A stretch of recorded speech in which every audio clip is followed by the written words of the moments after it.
Assalamualaikum warahmatullahi wabarakatuh.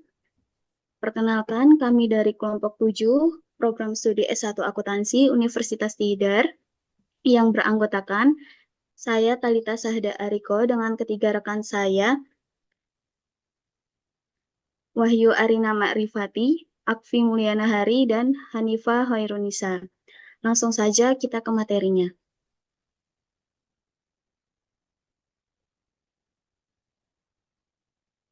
Nah, yang pertama itu ada struktur pengendalian intern.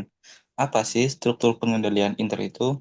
Dalam standar profesional akuntan publik pada SA 319 par 06 mengemukakan bahwa pengendalian intern adalah suatu proses yang dijalankan oleh Dewan Komisaris Manajemen dan personel lain entitas yang didesain untuk memberikan keyakinan memadai tentang pencapaian tiga golongan tujuan, yaitu satu, keandalan pelaporan keuangan, dua, efektivitas dan efisiensi operasi, tiga, kepatuhan terhadap hukum dan peraturan yang berlaku.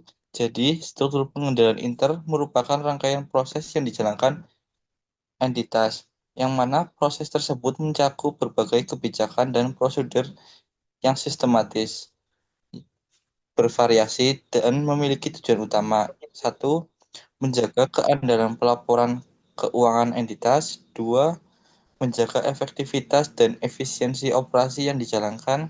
Tiga, menjaga kepatuhan dan menjaga kepatuhan hukum dan peraturan yang berlaku. Next.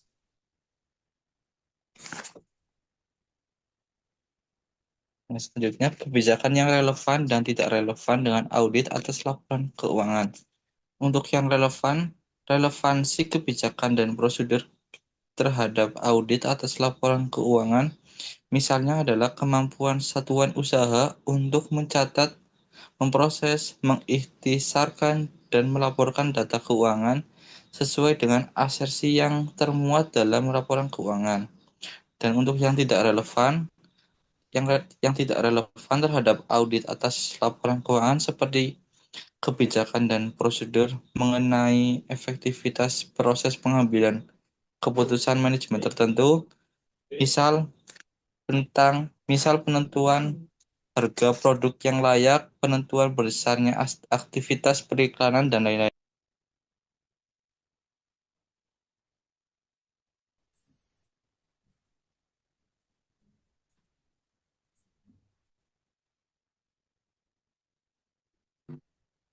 Yang selanjutnya itu ada lingkup dan ukuran entitas bisnis yang semakin kompleks.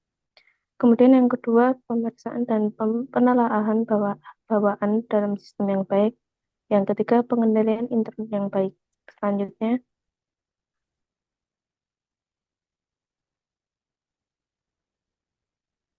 kandungan struktur pengendalian intern. Struktur pengendalian intern adalah kebijakan dan prosedur yang dirancang untuk memastikan tercapainya tujuan entitas, baik finansial seperti keakuratan laporan keuangan, arus kas, dan EPS, maupun non-finansial seperti kualitas dan riset pasar. Auditor berkepentingan terhadap aspek yang berkaitan dengan laporan keuangan untuk menilai risiko audit. Tujuan utama pengendalian intern mencakup perlindungan aset, keandalan data, efisiensi operasional, dan kepatuhan kebijakan. Hal ini dicapai melalui dua jenis pengendalian, yaitu administratif, meliputi rencana organisasi, pelimpahan wewenang, dan akuntansi yang meliputi pengamatan aset, pencatatan transaksi, sesuai otorisasi, pencocokan aset dengan catatan. Selanjutnya akan dilanjutkan oleh rekan saya.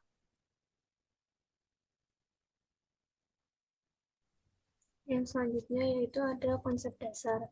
Ada 4 konsep dasar yang berkaitan dengan struktur pengendalian intern. Yang pertama ada pertanggungjawaban manajemen, di mana manajemen bertanggung jawab untuk menetapkan dan mempertahankan struktur pengendalian intern. Yang kedua ada kewajaran atau keyakinan rasional yang memadai. Manajemen bukan mencari tingkat absolut atau mutlak kualitas struktur pengendalian intern manajemen, mencari tingkat yang wajar. Hal ini digunakan untuk memastikan bahwa sasaran struktur pengendalian intern dapat tercapai. Yang ketiga ada keterbatasan bawaan. Struktur pengendalian intern mempunyai keterbatasan bawaan yang melekat pada struktur pengendalian intern tersebut. Yang terakhir ada metode pengolahan data, di mana konsep pengendalian intern dapat diterapkan baik untuk sistem pengolahan data manual maupun terkomputerisasi atau electronic data processing. Next. Yang selanjutnya ada perkembangan konsep pengendalian intern. Berdasarkan definisi, dapat diuraikan beberapa konsep dasar pengendalian intern. Yang pertama adalah pengendalian intern adalah suatu proses.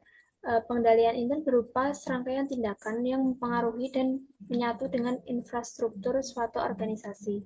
Yang kedua ada pengendalian intern berfungsi efektif karena manusia. Pengendalian intern bukan semata-mata kebijakan bersifat manual dan melibatkan berbagai macam formulir, tetapi melibatkan orang-orang yang ada di dalam organisasi, termasuk dewan direksi, manajemen, dan personal yang lainnya. Yang ketiga ada pengendalian intern, tidak dimaksudkan untuk memberi jaminan yang mutlak.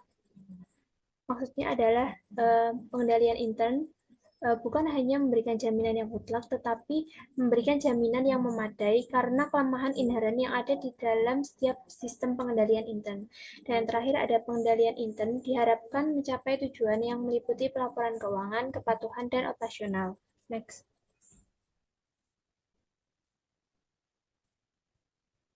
Oke, selanjutnya itu komponen pengendalian intern atau COSO itu terdiri dari 5 komponen. Yang pertama lingkungan pengendalian, yang kedua penaksiran risiko, yang ketiga aktivitas pengendalian, yang keempat informasi dan komunikasi, yang kelima pemantauan. Nah, yang pertama itu ada lingkungan pengendalian. Nah, lingkungan pengendalian merupakan dasar untuk semua komponen pengendalian intern, menyediakan disiplin dan struktur. Nah, beberapa faktor yang berpengaruh di dalam lingkungan pengendalian antara lain integritas nilai etik, lalu komitmen terhadap kompetensi, yang ketiga dewan direksi dan komite audit, yang keempat gaya manajemen dan gaya operasi, yang kelima struktur organisasi, yang keenam pemberian wewenang dan tanggung jawab, yang ketujuh praktik dan kebijakan sumber daya manusia. Lalu yang selanjutnya itu ada penaksiran risiko. Nah, penaksiran risiko adalah identifikasi entitas dan analisis terhadap risiko yang relevan untuk mencapai tujuannya, membentuk suatu dasar untuk membentuk bagaimana risiko harus dikelola. Nah, risiko dapat timbul atau berubah karena keadaan berikut ini. Yang pertama itu perubahan dalam lingkungan operasi, yang kedua personel baru, yang ketiga sistem informasi yang baru atau yang diperbaiki, yang keempat teknologi baru, yang kelima lini produk atau aktivitas baru, yang keenam restrukturisasi korporasi, yang ketujuh operasi luar negeri, yang kedelapan standar akuntansi baru. Nah, selanjutnya itu ada aktivitas pengendalian. Aktivitas pengendalian adalah kebijakan dan prosedur yang membantu menjamin bahwa arahan manajemen dilaksanakan. Nah, aktivitas pengendalian ini dapat dikategorikan sebagai berikut.